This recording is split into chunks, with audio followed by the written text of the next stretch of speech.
Hi, it's Chris Watkin here, and I'm back with Sarah Jane Taylor, boss lady of Preston Baker, the H Branch Estate Letting Agency network in Yorkshire. Thanks for joining me today, SJ. No problems.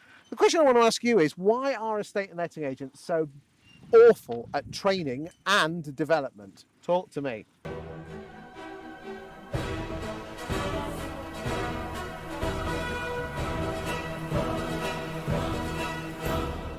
Why? I think letting an estate agency is as guilty as many other businesses Yes. in a lack of training and development, recognition of the importance of it. I think all too often we do an induction course with a negotiator or a new valuer, and we train them for a week, and then we let them loose, and we think they're trained, and that's it. And we forget to check, what is it that they're actually saying? Did they remember those key phrases? That are they using the right questions to get the best outcome? So that's bosses following them up to make sure that they're doing it, reviewing what they've done. Yeah, I think so.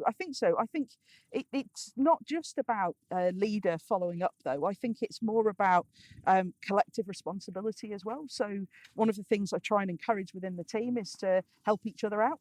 We all struggle from time to time. We all have bad days. Pick up the phone, ask a colleague if they're sat next to you at the desk. When we're allowed, then ask them that question, and don't be afraid to open yourself up to get help from your team. And I think the responsibility is as much on the individual as it is on the leader of that team in terms of training and development. Interesting you'd say training and development, because I think there's a lot of agents out there who are trained well, but it's their professional development taking them on further. Mm-hmm. So what does Preston Baker do with their development of their valuers and negs and negotiators over and above the day-to-day stuff? So we have internal progression within role, which requires a certain element of performance. So they have to be scoring 80% against their scorecard in order to be able to apply for other roles within the company.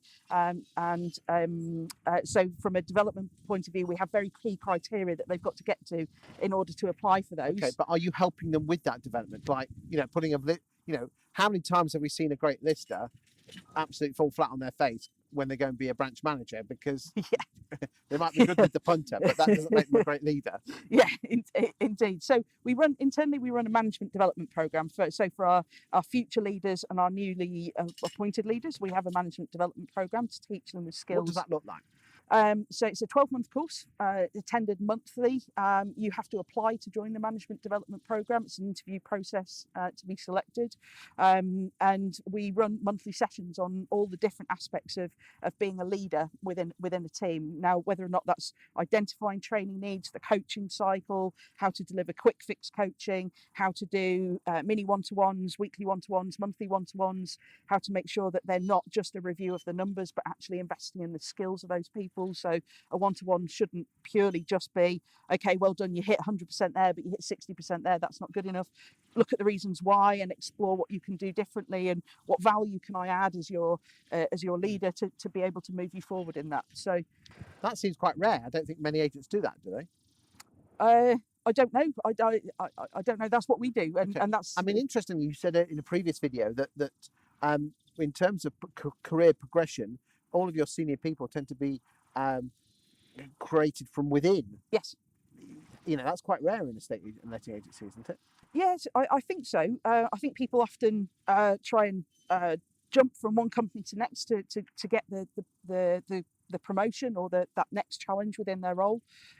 We don't like to sit still as a company, so we've invested heavily in growth, and we've already grown our staff headcount this year by 25%, and we intend to have grown by 40% by the end of the year. So as an expanding business, we create new roles, so we create new opportunity, and that allows us to bring talent through whilst bringing new talent in, sort of the entry level roles, and be able to train those up to take those roles in. So I think for a lot of companies, people become stuck at a certain level.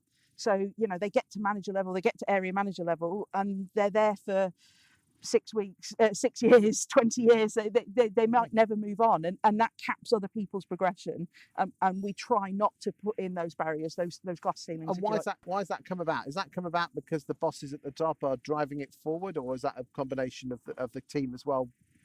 driving it and pushing them as well? I think it has to be a combination of both. So the leadership team has to be prepared to expand the business, to seize an opportunity, to be entrepreneurial about things that they may see ahead of them. But the team also have to want it. It's all well and good as expanding the business if we just have a team that's saying, nah, not really that bothered.